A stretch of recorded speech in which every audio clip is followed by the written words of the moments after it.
Hello and welcome to the delicious recipe here on UPRN.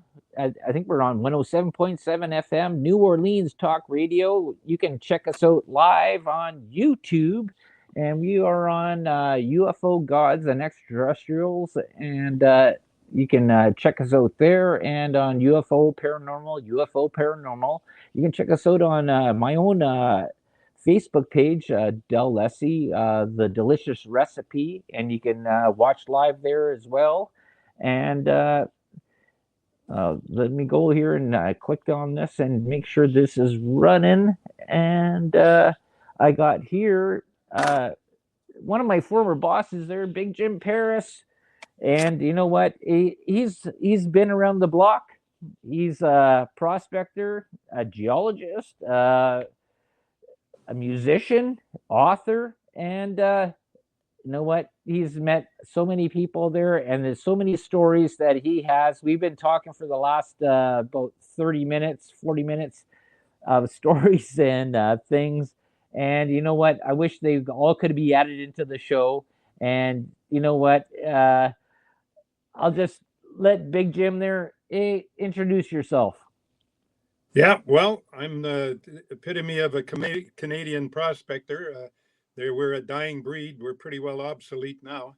Uh, Everything's done with electronics and GPSs and all the modern day. The maps are all digital now. So the 5,000 maps that I've got in my filing cabinets that are all laminated and maps from all over Canada and United States, some from Africa.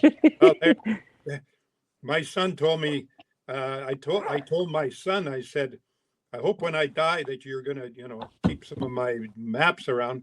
He said, oh yeah, no problem. And I said, well, that's good to hear. He said, until you die, that is. The day after, he said, well, the landfill. So I said, the landfill. Oh my God. Anyways, yeah, I've had. He's a cop, isn't he? Yeah, he is. He was on the containment, and he did his time. After a certain amount of time, they have to retire to let the new blood in.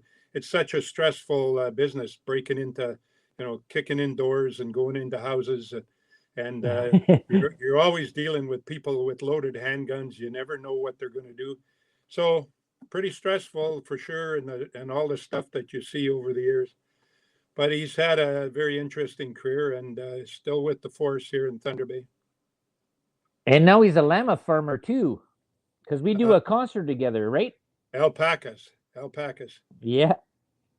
Well, they're similar to llamas, but alpacas, yes. The Alpaca Fest. And that's, I just wanted to get into the whole part about talking about music there, because you've had a heavy music career growing up.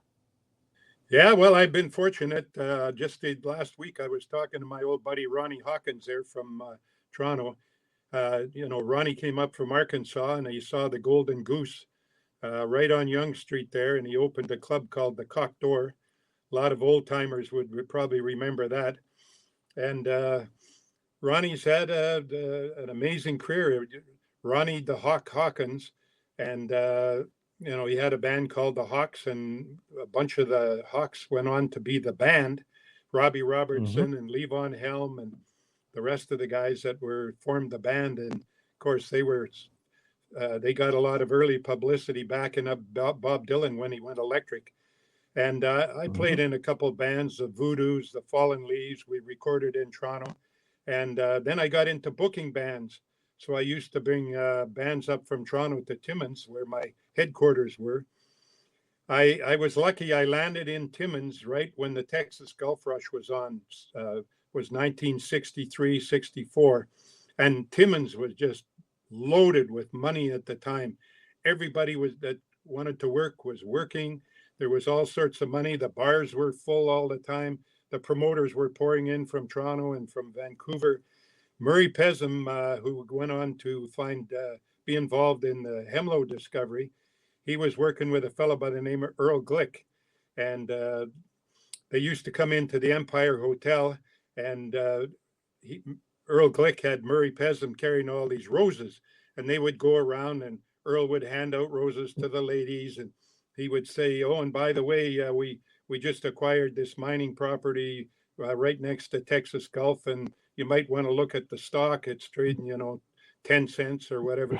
And then he would get Murray to light $100 bill on fire and light Earl Glick's cigar. Well, Murray went his way and went on to be the famous mining promoter out of Vancouver. And Earl Glick and his brother packed up in Toronto and they moved to California. And they ended up being these phenomenally successful movie producers. So, I mean, you just never know where life is going to take you.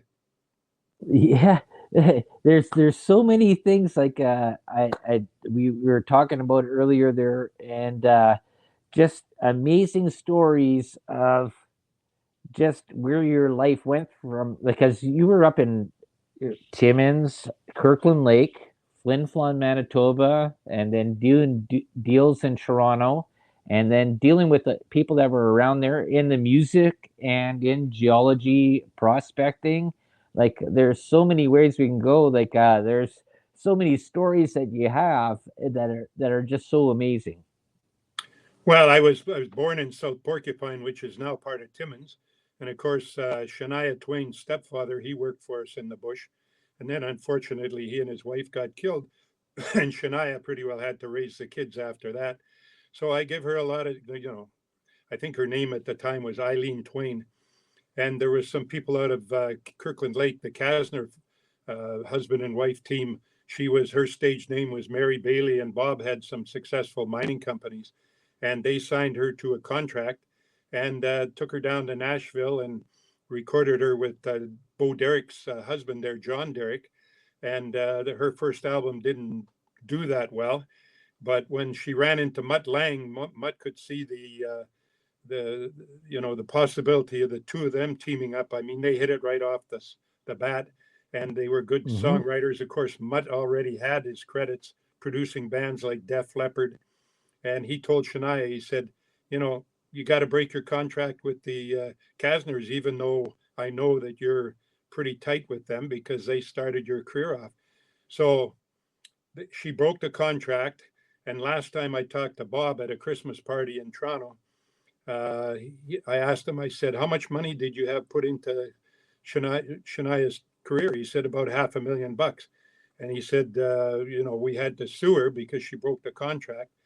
And I said, well, what'd you get out of it? And he said, well, more than $500,000, he said. But I mean, unfortunately, they probably didn't cash in because Shania and Mutt went on to have this huge career together. And of Mm-hmm. course, then the rest is Yeah. history. They parted company, and she took up with the cleaning lady's husband, and Mutt took up with the cleaning lady. And what a story! I mean, I was up in Pickle Lake, back about 7, 8 years ago, and we were playing some music at a guy's place one night. The head mechanic for North Star Air, his brother and his brother's wife owned the North Star Air business, and the phone rang, and the daughter. Uh, uh, I'm trying to think of his name now, but he was married to Shania's sister, and the daughter went over and answered the phone. And the first thing she said was, "Oh, hi, Shania. How are you doing?" I'm like, "Come on. We're in Pickle Lake playing music here at night, drinking a few beers." And she says, "Hey, Shania." And so Shania was down in Bermuda or the Barbados or somewhere, and she wanted his daughter to come back and and and be the babysitter for the Asia, the Shania's son. And her father said, "No, I just paid tuition for you to go to college. You're not going back to work for Shania." I never did hear what happened if she went back with Shania, but it was really wild being in Pickle Lake, and she answers the phone. "Oh, hi, Shania. Where are you tonight?" It blew me. I said, "Give me the phone. I want to talk to her. I want to tell her a story about her dad and her mother." Yeah, that's funny. It's and plus also you got a lot of connections there. What when you were starting out with your bands with early BTO Guess Who stuff there too as well, right? Well, I did when I went to school in spent 1 year at Brandon College and then another year at the U of M in Winnipeg. And when I was in Winnipeg, Randy Bachman and the Guess Who, well, actually they were called Chad Allen and the Expressions in those days before the Guess Who, and they used to play at this steakhouse. And the cool thing about that steakhouse was when you went down there, they gave you an 80-ounce steak, bowl of soup, a bun, and a salad. And now an 80-ounce steak, believe me, it's a pretty big chunk of meat hangs over the edge of the plate. But if you could eat all of that, the potato, the soup, the salad, and the steak, it was on the house. And so my buddy and I went down one time and we tried it. We paid our money and bought the meal, and we got about halfway through the food and we had to give up. But Randy and Chad Allen and the band were playing there, and that's when I met Jimmy Cale, and we went out to a few parties together. And then later on, when Burton Cummings broke into the band and Chad Allen eventually left the band, then I got to be, I mean, I had parties with them in that. I don't even know if they'd remember me today, but I got a lot of Burton stories and a lot of Jimmy Cale stories.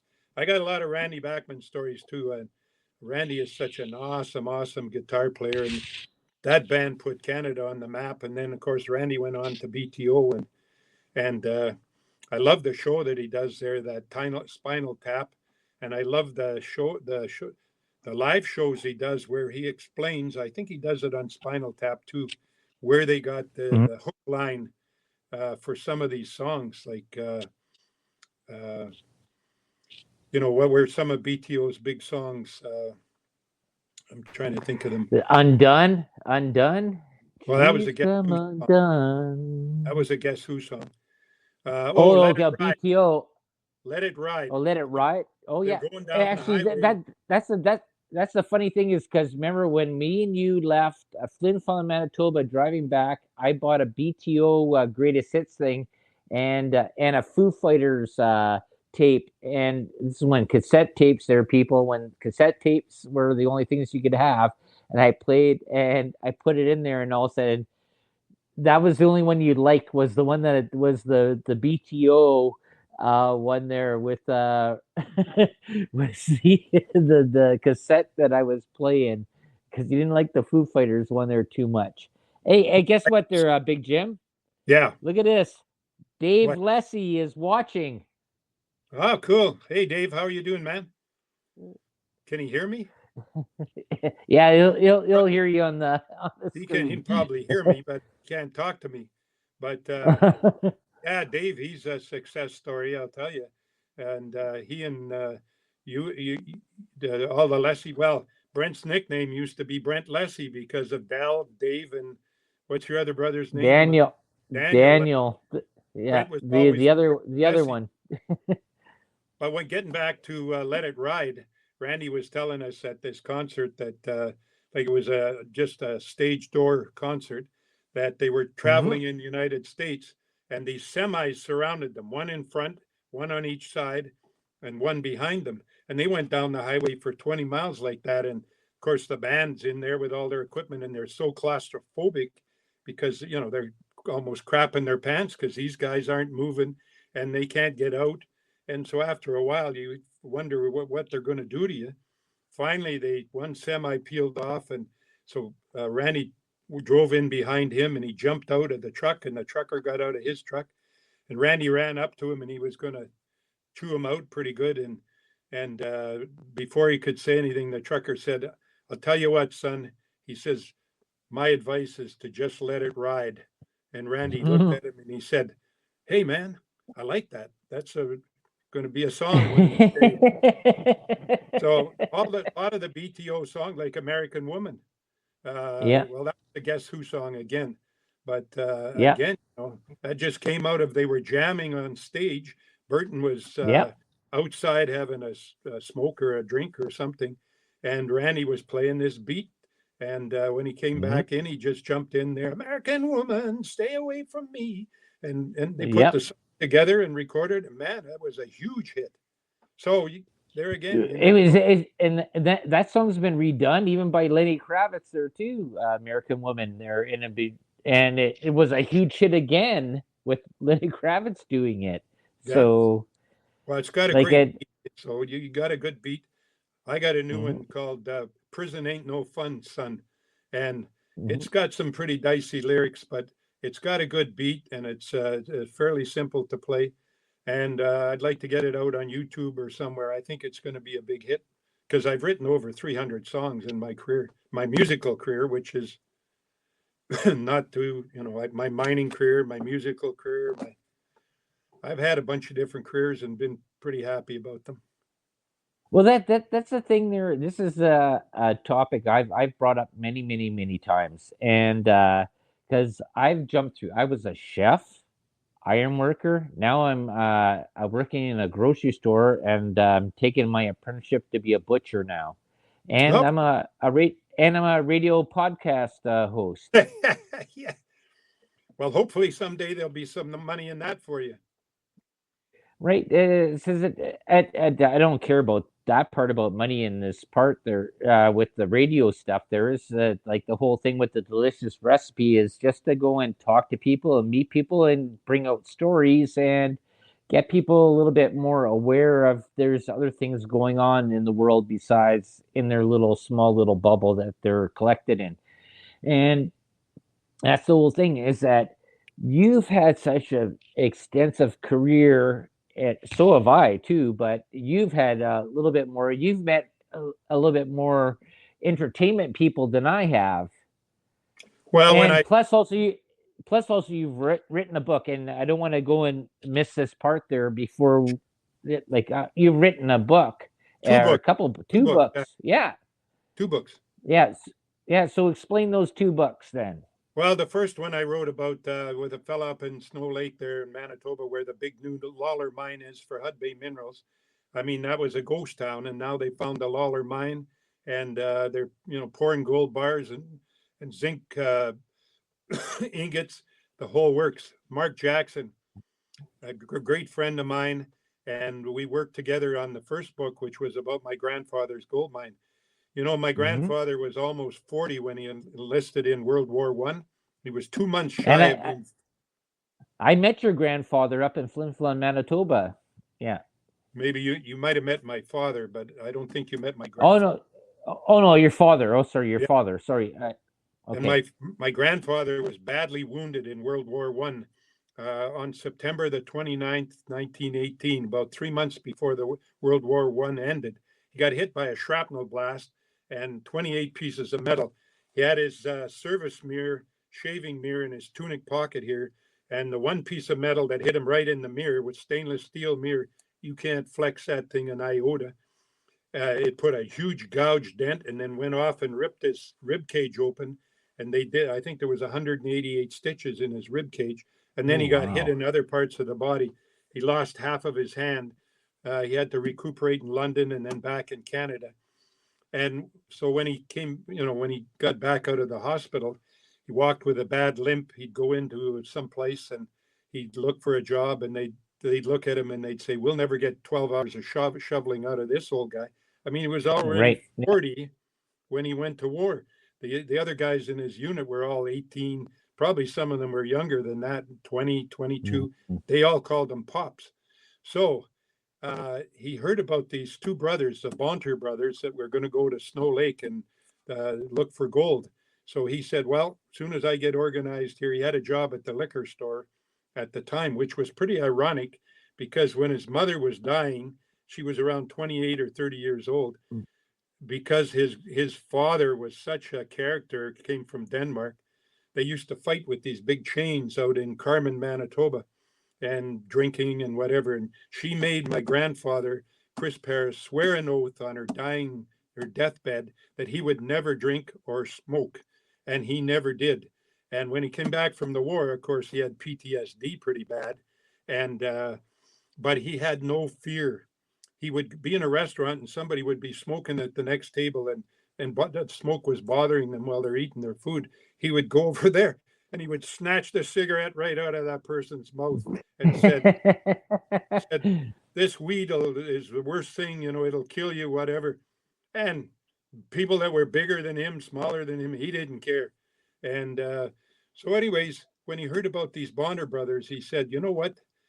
When I was recuperating in London, I had this Australian fellow that was taking me to the Royal Museum all the time and showing me all the different rocks they had in there, the rock types and the minerals.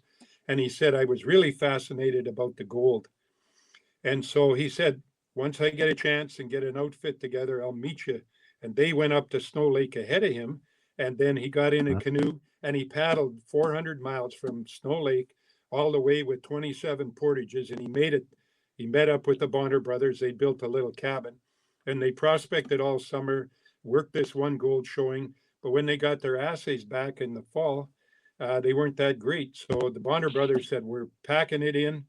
And they went back to Saskatoon. Well, my grandfather, he stayed, and he was Okay, very. I just stop you on for 1 second there for people that aren't that are listening. There is that what ended up happening back in the past time. There is that people actually had to go and do physical labor and Oh, move yeah, well, I and mean, do work.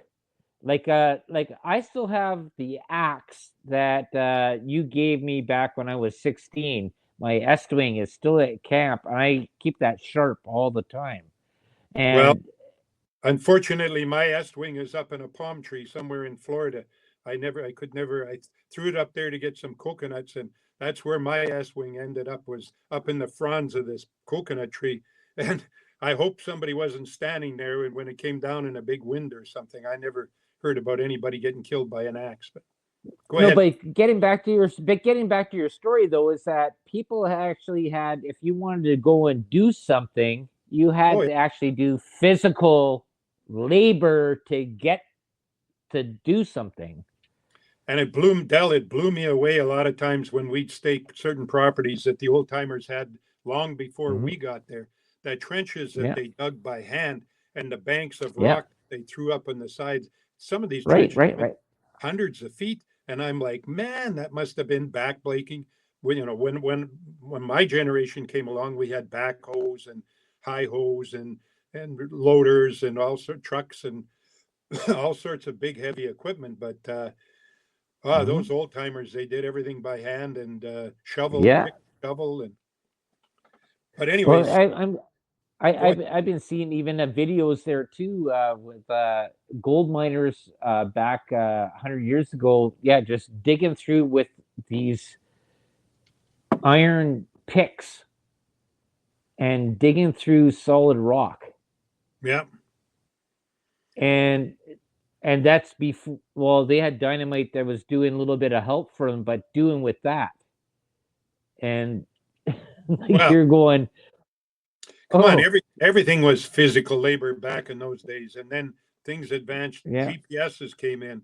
We got the use of helicopters. They perfected bush plane flying, and so things would change. Now look what's going on in Ontario here with the government. All you don't go in yeah. the bush anymore and cut claim posts and blaze between your claim posts Okay, and come okay. back out. Tell people what a claim post is, because I did and cut hundreds of those. They're like I, 4 foot cut thousands, squared. thousands of them. Yeah, What happens is when you want to stake a claim, when you find a gold showing or find a zinc showing or some mineral, you got to go and cut a tree, and you cut it off at about 4.5, 5 feet high, and you got yeah. to trim it on each side. And the regulations Four require inches minimum. each side be 4 inches, and you got to have Yeah, your one side facing south towards your number two post, and then your number one post is on the south facing side towards your two, sorry, and then the yeah, two, three, and four.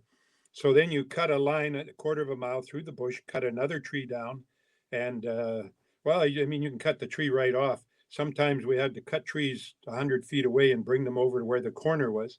And then you put your mm-hmm, writing on there, your name, your license number, the township, yeah, and then you put your metal tag on there. When I first started out, you weren't allowed to tag your claims. You had to go record them, and then they would give you the tags. And then later on, you would you would go back and tag the claim. When I was in my young teens, like 13, 14, my dad used to hire me to go and tag claims that somebody else had staked. And half the time, you couldn't find the lines, you couldn't find the post. So then we had to recreate and But you also had to blaze the line there too to make yeah, a sight line. you had to Yeah, blaze the line. I Each still side of even remember the trees. my claim number anyway, E325431. Yeah. So K19, because mine's you had to K1904. remember. But there is no such thing as licenses well, yeah, there's a license, but it's all electronic. All the staking now is done on a computer where you put in the coordinate. Ontario took Ontario, Quebec, and BC took all the land in the province and divided it all up into cells.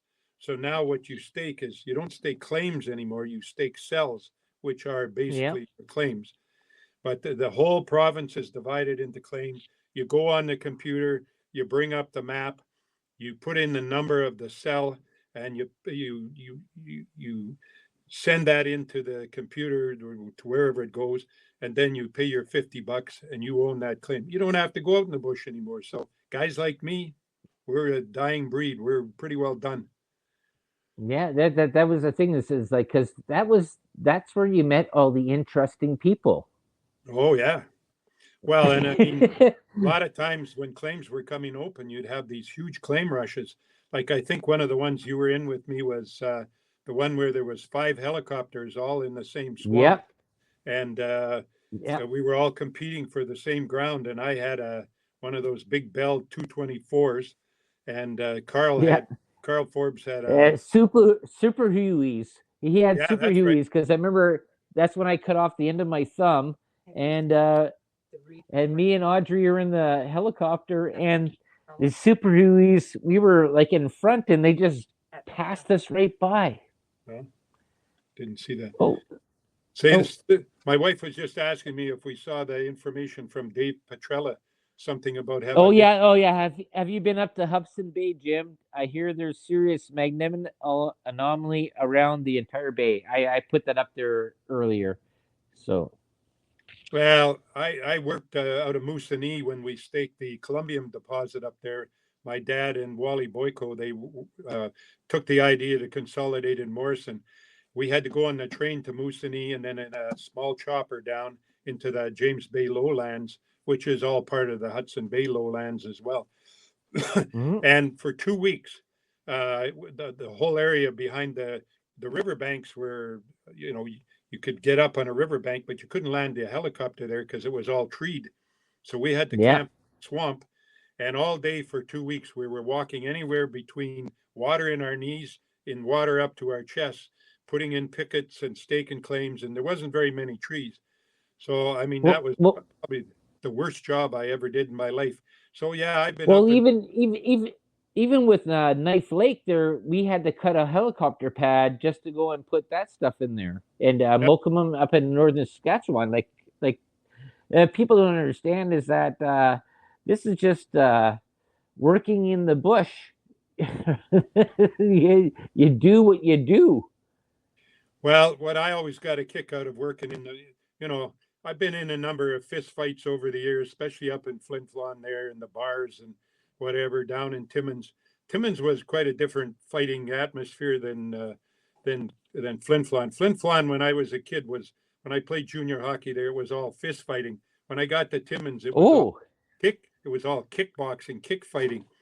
But I've ooh, had guys come out to work with us in the bush, and these guys think that maybe in the gym or in the bar that they're tough guys, but I've lost them in the bush walking through the. I'm not saying I'm a super tough guy, but I've hey, lost some of these big tough I guys. Go ahead. this is a part that goes into tough guys because I thought about this the other day. Hockey players that came from Flin Flon, Bobby Clark Yeah, know him well. played for the Philadelphia Flyers. Yeah, I think he had 1,220 penalty minutes. he was a nasty, Uh, nasty character, but he was tough. He led the Flyers to 2 cups. yep. Eric He had diabetes Nestor. to boot. Oh, Born and raised Eric in Flin. Nestorenko. Yeah, Well, Eric Eric, Nestorenko. yeah, he, Yeah, 574 penalty minutes. Dean Evison, 372 penalty minutes. Gary Hart, 174 penalty minutes. And then it goes on to a whole bunch of different other people that actually were from Flin Flon that played. I didn't put all their penalty minutes. Ken Baumgartner, yeah, Kenny uh, Baumgart. He worked for my dad. Al Al Hamilton, Yeah, I knew him. Dunk I knew McCa- Al well. Oh, Al Hamilton. McCallum, Who? Reed Dunk McCallum, Yeah, Reed Simpson, good scrapper. Yeah, George Connick, George played for Kim the D. Memorial Cup team, the Bombers. Yeah, Okay, Kim Davis, yeah. Kim Davis. I think he was captain of the Bombers one year. Matt Davidson, Yeah. Mel Pearson, Boom Boom Pearson. uh, He had a hell of a slap shot. He was married to a girl that I went to school with, Ruby Reed. I think. Ray Mutala, Yeah, Ken Maluda. Ken Ray Maluda. Muluda, yeah, sorry, Muluda, Ken Bard, Yeah, Ernie Walkley, Ernie and Wakely, the David goalie. Weekly and David Struck. I don't know David. I don't know David, but the, my buddy was Reggie Leach when he played in the Oh NHL. yeah, Leach was the best player that I ever knew. Like I knew a lot of I guys remember from Reggie Leach. Lebanon, Yeah. and he played in the NHL. He for getting tickets for the games. As long as I could get a message to Reggie, the tickets were there, even in Atlanta at the ticket booth, and no charge. And of course, Jerry Hart, he went out with my youngest sister. He was a defenseman on that famous team where they set all the records. Leach, Gene Carr, and Bobby Clark, and Jerry was the anchor on the defense. Those guys were all about 5, 6 years behind me. I played there in 1961, and the guy that was went to the NHL from our A team, I was on the B team with Al Hamilton. Al looked like another Bobby Orr. Was Tracy Pratt, and Tracy went on. I think he played for 7 or 8, maybe 9 teams in the NHL. And we used to party every Saturday night. And finally, some of the Bombers, the people that ran the team, came to me and they said, "Hey, do you think you guys could let up on the parties at your parents' house on Saturday night? Because we win on Saturday, you party, and then we lose on Sunday. Because the teams that came to fun, they always had to play Saturday night and Sunday afternoon. So yeah, I know all those guys, and Kenny Baumgartner, his dad was a geologist with Hudson Bay Mining and Smelting, good friends with my dad. My dad used to have him and his brother slinging core around in the summertime. You And see how this is all connected? This yeah, yeah, is like you got it, man. Yeah, right? well, It's just like live hard, be hard, party hard, and work hard, and think hard. Maybe yeah, that's the there you maybe go. there's four things there. Maybe I need another finger, or that's the thumb. Anyways, but Well, that was the diamond driller credo: work hard and party hard. Those diamond yeah, drillers, oh man, they were. I mean, when you're working in grease and diesel oil all day, you got to be tough to stand that. I don't know. You remember the year at Knife Lake there where they burned that drill to the ground? yep. They set something about a propane tanker or whatever. I don't know what happened, but And then they fell asleep. That's not. the They rest had is too history. much coffee. And you know, we had a pilot at Knife Lake there, Mokumen Lake. Of course, Mokumen is the Cree word for knife. We have a Mokumen just outside of Thunder Bay here, but we had Yes. what the hell was the kid's name that flew choppers for us? He was the captain of the bombers. Oh, I'm so sorry. I can't remember. I got old timers and I can't think of his name right offhand. But I'll never forget the day that he came, dropped a couple of the native guys off, and they didn't shut the door properly. And when he went to go back up in the air, the door flew open, and you know that was dangerous about the tail rotor. And he put the machine back down, And he went and he kicked the door open and he went in there and he chewed on those guys for about 20 minutes. I didn't even go in because he was so mad. And they they they put his life in danger by not shutting the door properly when they got out of the machine. And he Well, was this captain of the goes in, bomb. You never mentioned his this name. I wish this I could goes think. into a good.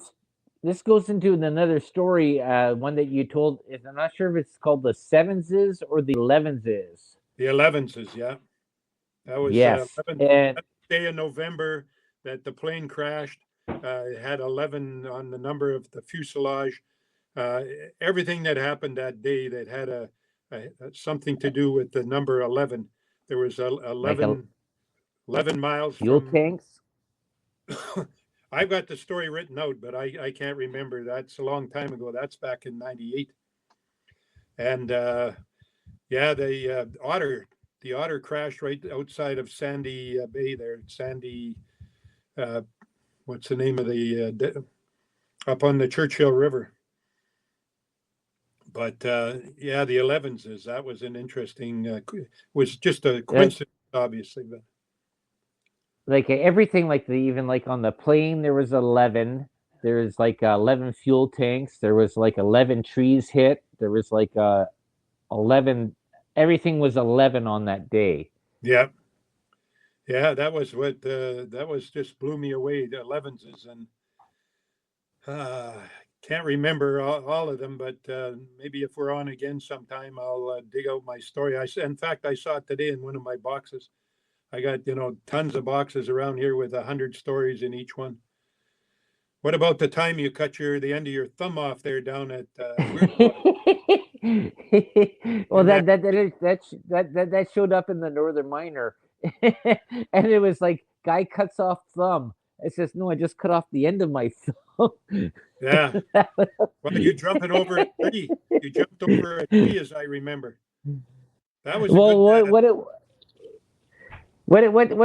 Okay, so we talked shortly about this earlier, but the thing was funny about it was is that during that time is that's when it was races to the mining recording offices Yep. and people were setting up traps in the bush and anybody else that was coming in because I think the different mining companies were like, hey, they had guys in the bush who were shooting shotguns at helicopters and planes that were coming in. There was just crazy, and we came in, me and you, and we did a jump out of a helicopter into a swamp Great. to walk to walk in a quarter mile to go to do a claim above what the heavies were doing. Yeah, that was called the Jacobus property. It was a nickel copper property. I don't know. Sage had it for years, and Kodiak had it. Other companies have drilled it, but they've never been able to make it into an economic ore body. But maybe someday.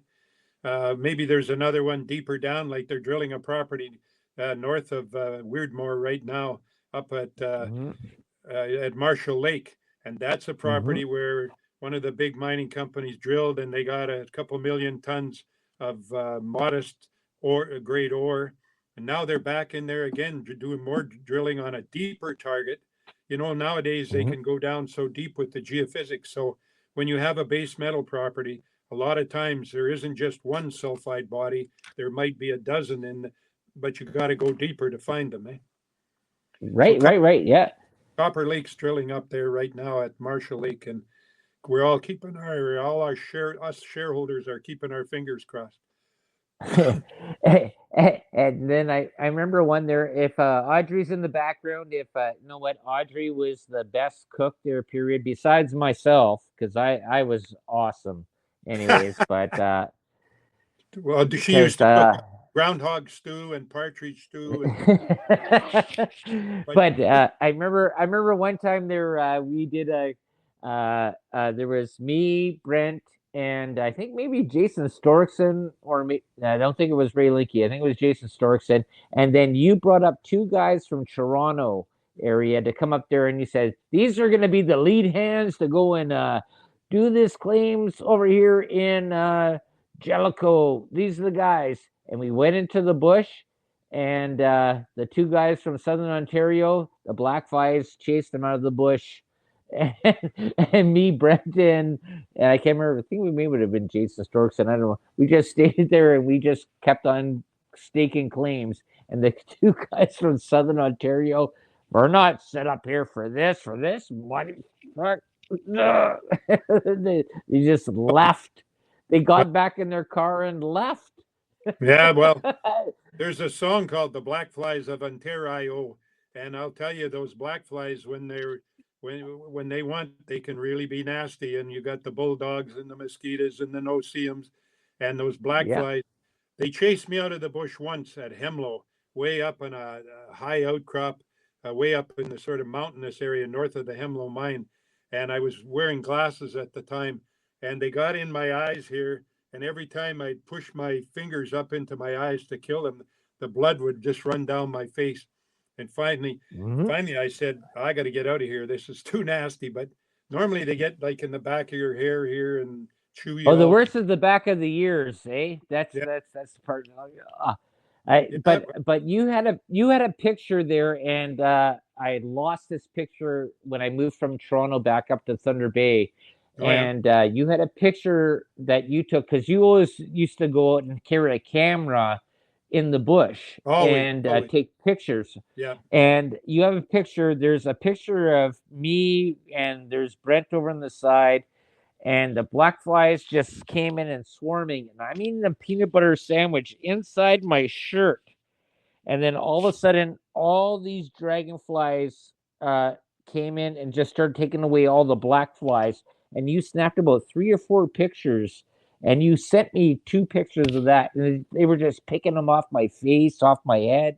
And it was just so spectacular. And I just remember that. It's like, oh, I got a little bit of relief uh, in a day of misery where you're getting just bing, bing, bing, bing, bing, bing, black flies just nailing you all over the place.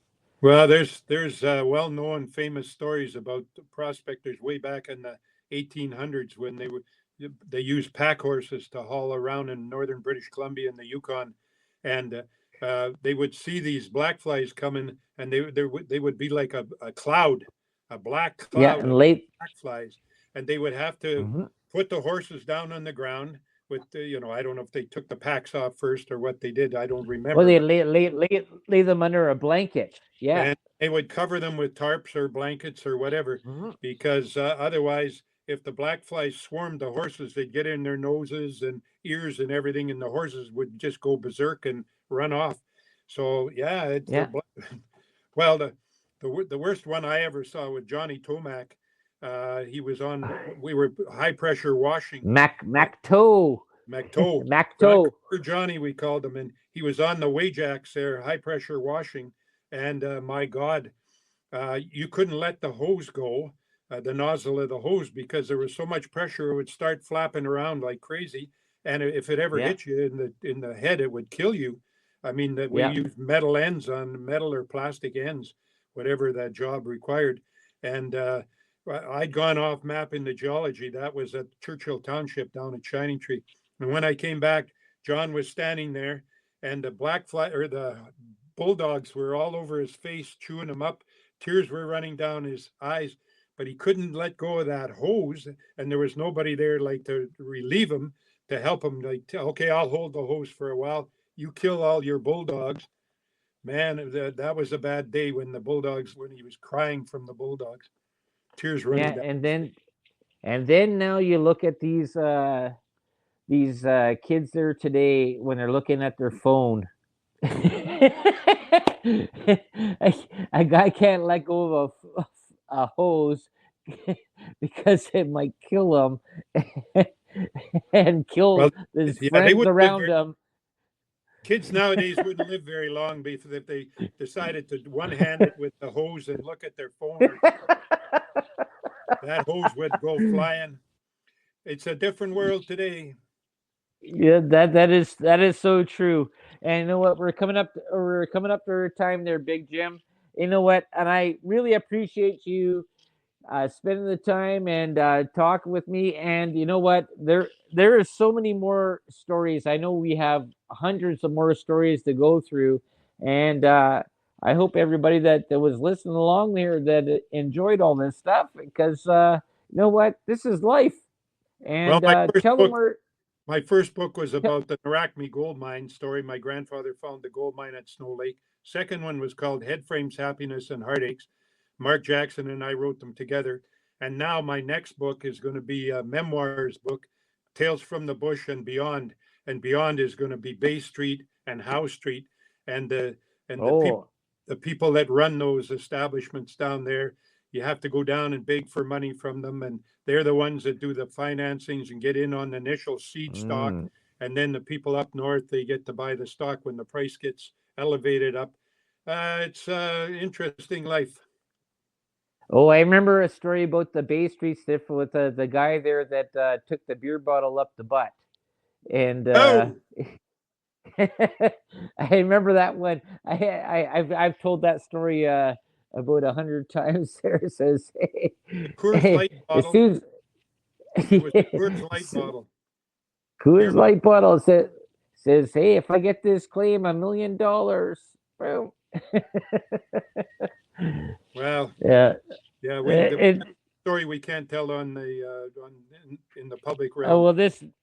well, that'll be on the extra bonus content there, people. Anyways, but I I I thank you everybody for listening. This has been the delicious recipe, and this has been Big Jim Parres, my former boss, author, Nice to meet you prospector. all. Nice to hear. I'm glad you're thrilled by all my stories. I'm the man of 1,000 stories. But maybe Dell will have me on again sometime. I'll have you on, no problem for sure. This is great because there's so many other ones I wanted to get into, but this is only just for an hour anyway. So thank you very much. UPRN, New Orleans, 107.7. Hey, Dell, I wrote a story. New Orleans got the blues. I wrote a song about